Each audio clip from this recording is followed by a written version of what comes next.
Hello, lacrosse friends. Welcome once again to Lacrosse Link, your link to all things lacrosse. We've got a great show this week featuring women's box lacrosse. We speak to Michelle Bowyer, the head of the World Lacrosse Women's Box Lacrosse Working Group, and she is passionate about this game. She's a Canadian Lacrosse Hall of Famer and absolutely determined to get opportunities for women to play box lacrosse all across the world.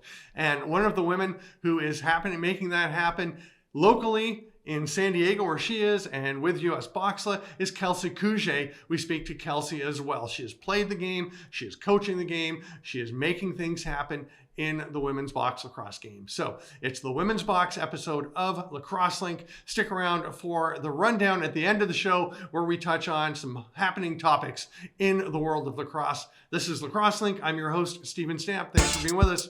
Enjoy the show. Beautiful play, Aaron Greyeyes. He is having himself a tournament. He made the save regardless of the crease call, and that shows he is at his acrobatic. In the middle, it just bounces off, but it's picked up and scored.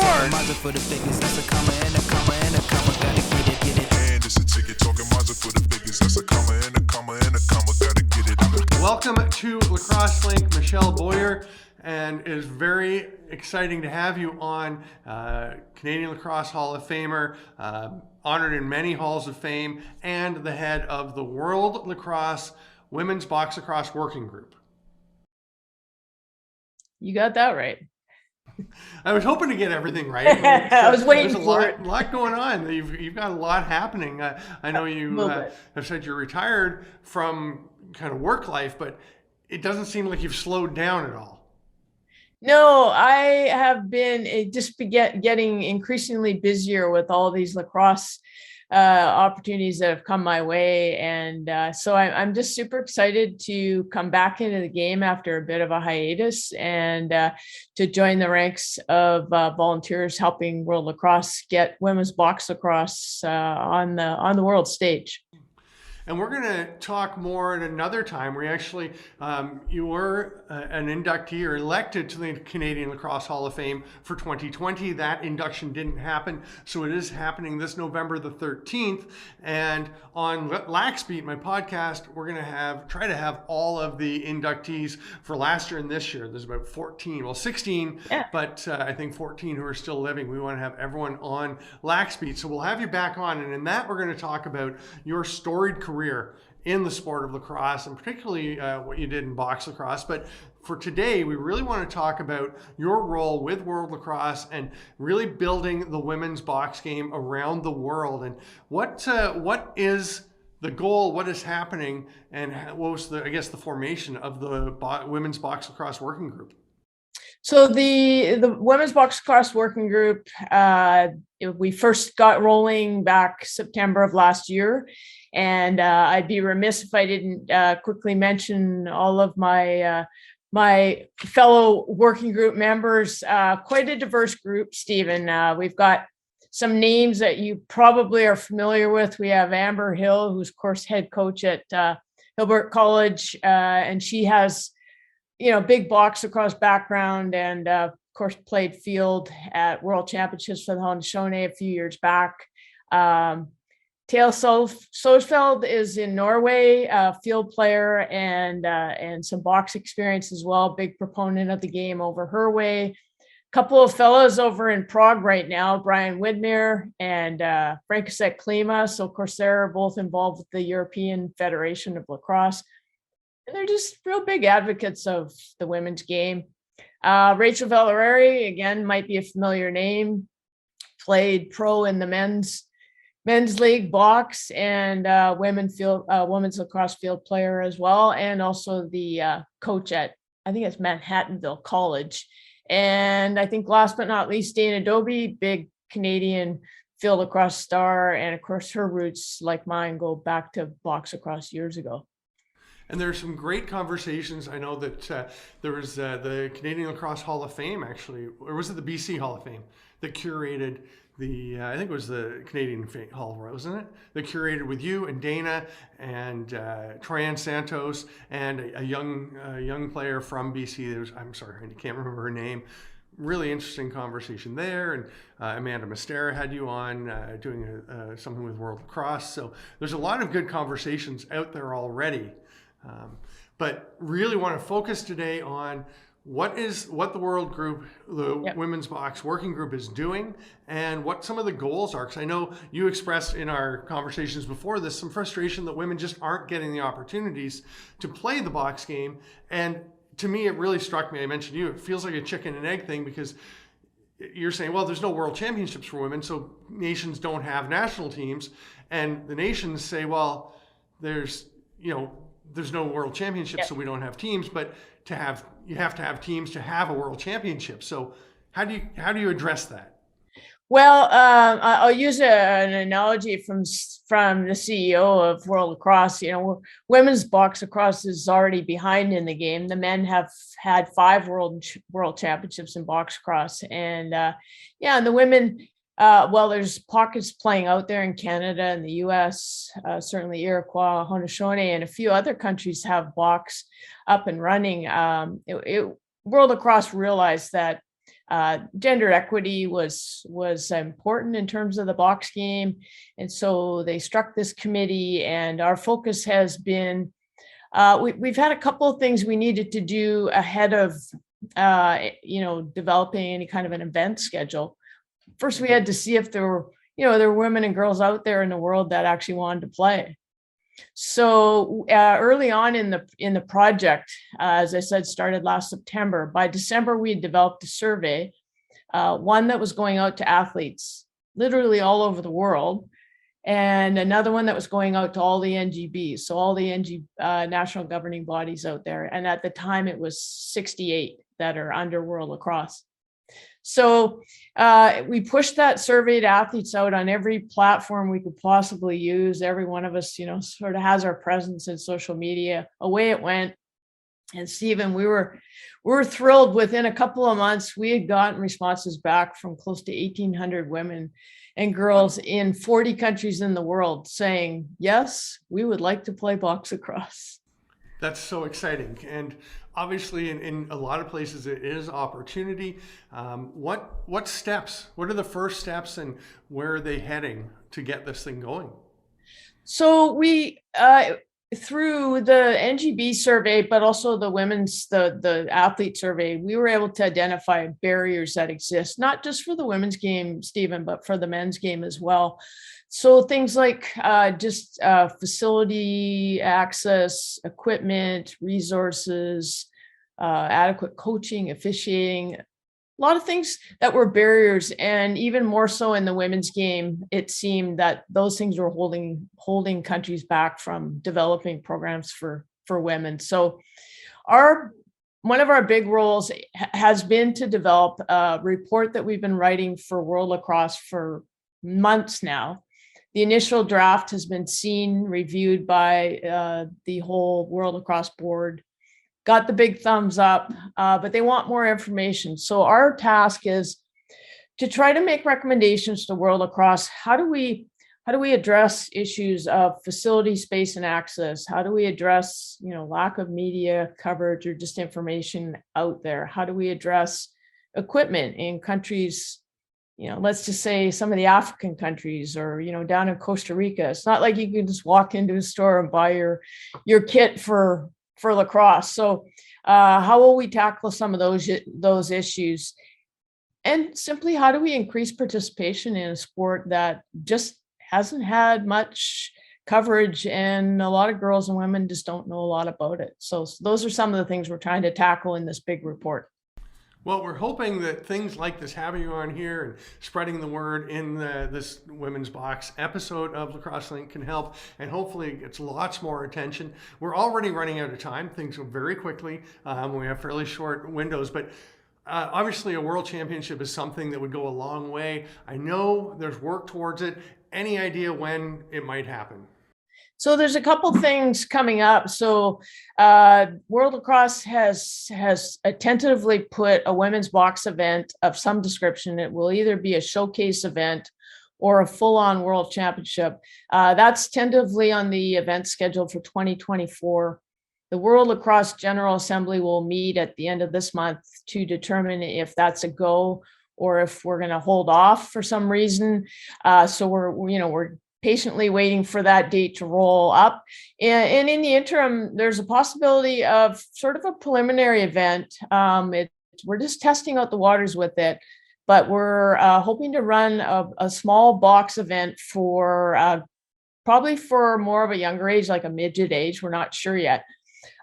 In conjunction with the Women's Worlds in Towson, Maryland next year, 2022. So stay tuned. It's a possibility. We've got a couple of independent operators out there, US Boxa, NXT Sports. There's a couple other groups out there that are interested in running it.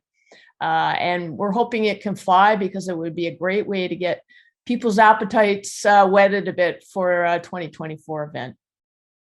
Really, fingers crossed that everything goes ahead and moves forward smoothly. Really appreciate you coming on. We're going to have you back on to update us on how everything is coming along. Thanks, Michelle Bowyer, for coming on the show. Thank you, Stephen. It's great to be able to talk to you about my favorite topic. It's mine too, honestly.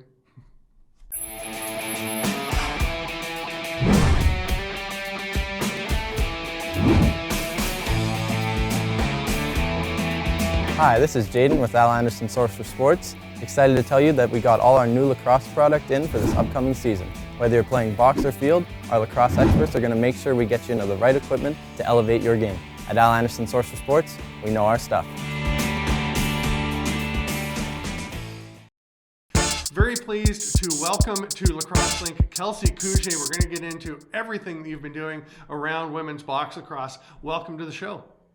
Thank you so much, Stephen. I'm pumped to be here. I'm excited to kind of see you. I wish it was in Canada, but it's nice to see a friendly face over Zoom today. Hopefully soon. I mean, we've been talking about doing this for a while, and it finally kind of aligned, and perfectly having Michelle Bowyer on the show, and you're both doing so much in the field of women's box lacrosse. And I want to talk about your experience in the game, because I know when you were at Rutgers, after your junior year, you came up to Ontario. I was actually at the time still helping coach the Peterborough senior women's team 5 years ago in 2016, and you came and played for the Toronto Stars and had a pretty good experience. You won a provincial championship. How was that experience, and how did it come about? Man, that was such a fun summer, and one that completely changed my life. So this story is pretty wild, but I will always remember. I was introduced to the game by Adam Charlambides. He's a Canadian lacrosse player who was playing at Rutgers the same time that I was. And we had a class together, and I loved how he played. It was super creative, also a lefty, and didn't really switch his hands too much. And I'm like, how did you even get away with that? Because especially with the field game on the women's side, like, you're always switching hands. If you don't have a left hand, like, you might not even see the field, right? So I just thought that was it's such an interesting and different way to play. And so he introduced me to the sport, and I was just like looking up YouTube videos, and I was like, dang, like, this is crazy. This box lacrosse sport that the Canadians play, like, this is just so interesting. I'd love to see it real time. And also, this is an opportunity for the female side, and where is it? Where is the game out here in the States? So to make a long story short, I spent a summer up in Canada in 2016, and actually reached out to the Toronto All-Stars Senior A women's team to see if there was any availability or for a tryout or to play. And John Dalgesh, he was a very kind, awesome coach, very open to teaching me the game. And the players were just so ruthless and phenomenal. It was just such a different experience than I had in the field game. Those stereotypes of, honestly, almost just like the female stereotype of just being like, you got your hair done, or like, I mean, some girls even threw mascara on before games at that D1 level, because there's pictures being taken. And I understood it. I didn't understand it at the same time, but the box lacrosse game kind of made me fall in love with that. Like, just you're playing the sport, you're throwing a helmet on, you're going to get super sweaty. It's aggressive play. You're going to work on your footwork, the speed, and just go out and have some fun. So that's when, that's where I kind of just fell in love with the sport. And we did, yeah, like you said, we won an Ontario championship together, or a provincial championship. You had some great players And on that team. And Vio Juric, yeah, was Danielle Beatty, right? yep. She, yeah, amazing transition player. I mean, mostly played O, but she'd play D and then just run past people and go score. Highly skilled. So it was pretty exciting watching that team. If you guys to pull it off and win that championship, when Grand River seemed to be winning all the Oh time my at gosh, that yeah. point with Miquan Tulpin and some other terrific players. So that was a big summer for Toronto. And now you've carried on your love of this game. You're out in San Diego now. And what's going on out there? Because I know you've gotten heavily involved in the game on the West Coast on the admin side, partly so you have a place to play, right? Partly, I mean, the love of my game, and it to marry it with being able to still play is really exciting right now. I am working full time with the SEALs. My title is the Lacrosse Community Ambassador. And so I'm working heavily with the lacrosse community out here in San Diego to get into NLL games. Let's get some butts and seats. Let's get a super rowdy crowd. And also let's find the love of this game together. And a lot of people don't know about the box lacrosse game still. And so I'm so fortunate to be a part of this enterprise out here. So on top of that, I am doing a little coaching outside of that. I helped to co-found the Junior SEALs program. On the female side, Cam Holding has directed the Junior SEALs. I think they started that in 2020. It's a very newer program. Their numbers are crazy though. They're already at like 100 kids on the boys side. But then Cam's amazing. He's such a one of good the dude. great leaders in the game. Oh my gosh, for sure. Yeah. And then I was really fortunate to be connected to him through Shaden Santos with US Boxla. And then Shaden was like, Kelsey's going to grow this out here with you guys or without. And I was like, I am keen to work with the SEALs 110% to get the best the coaches in the game. There are pro players. So And you've that's where I taken wanted to teams give. to tournaments, right? I mean, you're telling me about a Yeah. tournament in Arizona that was kind of a first of its kind, right? Yeah, that was actually prior to joining and collaborating with the SEALs. So I was just grinding through San Diego and getting girls to come trying to play the sport because I really want to give back.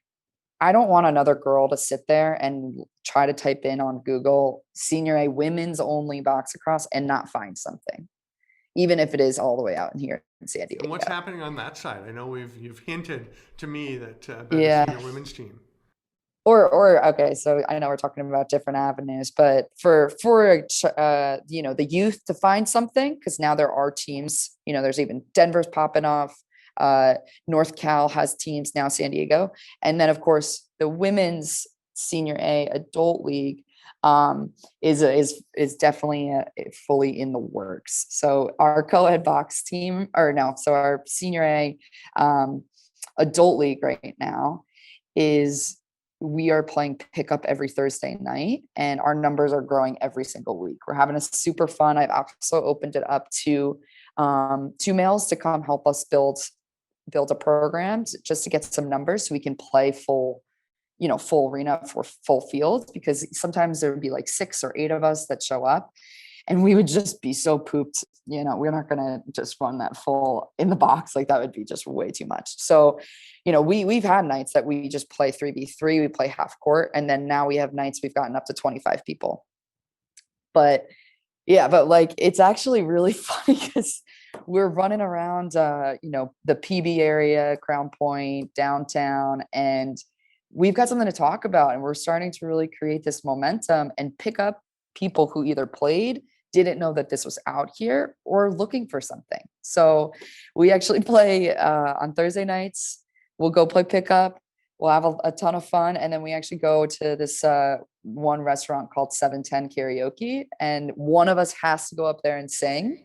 And then we actually announce and say, hey, if there's anyone in here that wants to play lacrosse, like go come talk to us. And we go in our pennies and kind of actually try to create a little bit of like just a team pack. And so we've actually signed up 4 girls that way. One What's played your go-to club at karaoke Virginia. song? Sorry, I have to know. No, yeah. So my go-to karaoke song is Mr. Brightside by the Killers. Oh, nice. It's a little like not I've got not a deeper voice for a female, but I'm not the best singer, Steven.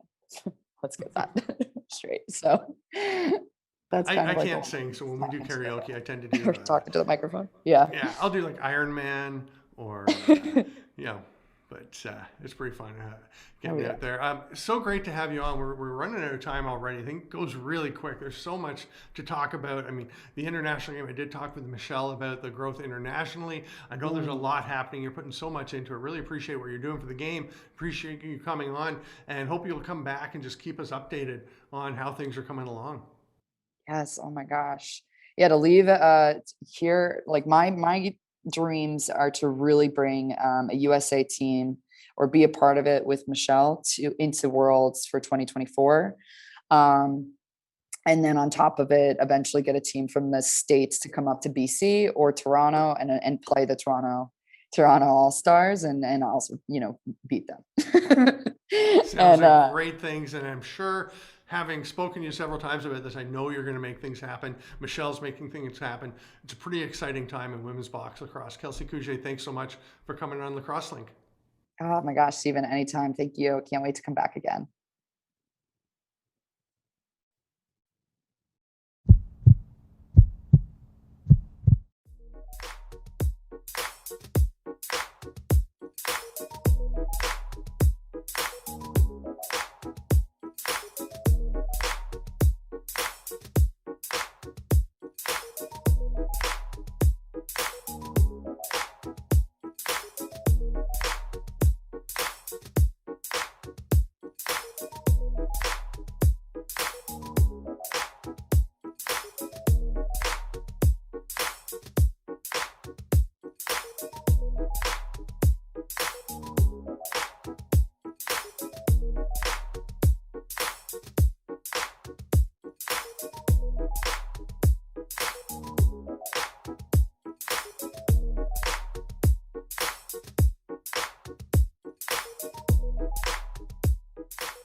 All right, lacrosse friends, thanks for being here for terrific interviews with Michelle Bowyer and Kelsey Cuje. It is time for the rundown, where we touch on some of the happening topics in the world of lacrosse. As we say here on Lacrosse Link, we're your link to all things lacrosse. To start out, the US Lacrosse Fall Classic held on the past weekend, and the U.S. was pretty dominant. There was the U.S. and Canada in both the men's and women's, and then the NCAA champions in each. So Boston College for the women, Virginia for the men, and I'll tell you, the U.S. dominated. The women in particular, very, very impressive. A great goal from Kayla Trainer. Charlotte North was fantastic. The U.S. women looking very, very strong. Canada, Canada's been close sometimes in several of the recent tournaments, in the senior and in the U19, but boy, the U.S. women are looking like a juggernaut. As a Canadian, obviously I'm pulling for Canada to get back into it, but the U.S. looking very good. The U.S. men also looking very strong. They had a more experienced team for the U.S. men. Canada sent a lot of college-age guys, a lot of young players. I mean, big names, Jonathan Donville and Jeff Teat and Dyson Williams and Ryan Smith and all kinds of great players, but a younger team, and the U.S. had a pretty solid performance against them.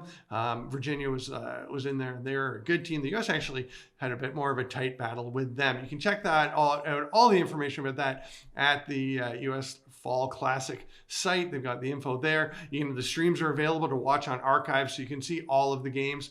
Brogden Cup as well happened at the same time in the same location. Happened on that weekend. All the games happening the Sunday after the Fall Classic games, and the U.S. again winning both the U16 boys and girls and U18 boys and girls, but boy, the U18 boys was a tight one. The U.S. coming back from 4 goals down with a couple of minutes to play in the one game to beat Ontario And it was just Ontario, not a Canada-wide one, but still a lot of great players are from Ontario. And then a late goal for a 6-5 win in their other matchup. So some great excitement in that one. In other news, the Harry Jerome Rec Centre in North Vancouver, which is my old stomping grounds. I lived in North Van for about 7 years while I ran a rowing club in Deep Cove. And yeah, the North Van Rec Centre, great place. Harry Jerome, where the North Shore Indians have played for generations. That center is closing and it's going to be replaced. The problem right now is the plan is to close it in 2022, next year, and the new facility not to be available, not to be open until 2025. That's a big gap, and it could spell the end of the North Shore Indians, which is a historic team. Some great, great players have played there. So hopefully things can change. I know there's a movement afoot, so check that out, the Harry Jerome Rec Centre, and if there's anything you can do to support it, support them getting a facility immediately, figuring some way to keep the current facility open until the new one is built. I know there are challenges municipally, but it would be great to see. Very good news on the facility front from down under in Altona North, which is just outside of Melbourne. They have built a box. It's an outdoor box. They're saying the first of its kind in the Southern Hemisphere. And we'll actually have Rod Marr, a former Aussie national, who is very involved in that project. He's going to be on Lacrosse Link in a few weeks. They're having a Name the Box contest, which as we're recording, they're collecting the final entries. They're leaning towards a name, but we won't spill that. We're going to wait until it's made a little more official. We'll see what Rod has to say about it in a few weeks, but very exciting that Altona North has that box built, and they're going to be playing very soon. Australia's been under some heavy lockdown. They're coming out soon, and they're going to be playing as soon as they are able to. Elsewhere internationally, England has named their women's field teams for next year, for the next season, and they've given details of the men's box lacrosse trials for the European Box Lacrosse Championship in Hanover next summer in 2022. So lots of cool stuff happening. And if you are a goalie with English heritage, I know England is looking. Walt Christensen asked me to put the word out if I can that they're interested in finding a goalie or two that has some English heritage. You have to have, one of your parents has to have a British passport, English passport, sorry, not British, I know that's wrong, an English passport. Or of course, if you hold an English passport and you're a goalie, get in touch with them. But lots of cool stuff happening as the Euros are creeping up closer and closer. Of course, we're supposed to be this year, move to next year, so many things have been. And finally, our weekly sign that the NLL season is fast approaching. The Halifax Thunderbirds are promoting their purple versus orange game. They had the first one last year. It was incredibly popular. Really blasted off the popularity of the Thunderbirds in their new home down in Halifax. And they've announced that it will be Team Hossack against Team Jameson. And Cody Jameson has already thrown down the gauntlet, said he's looking forward to going 2-0. So it's getting closer. NLL season just around the corner. Thanks so much for being with us this week on Lacrosse Link, and can't wait to see you again every week. Say hello to all of our fans on Lax Sports Network. We are thrilled to be continuing on LSN, part of the audience, part of the family there. And of course, remember to check out Lax Beat, my podcast, through Anchor FM. It's available wherever you get your podcasts weekly as well. So Lax Beat, Lacrosse Link, like, subscribe, share it with your friends. Thanks for being with us. We'll see you next week.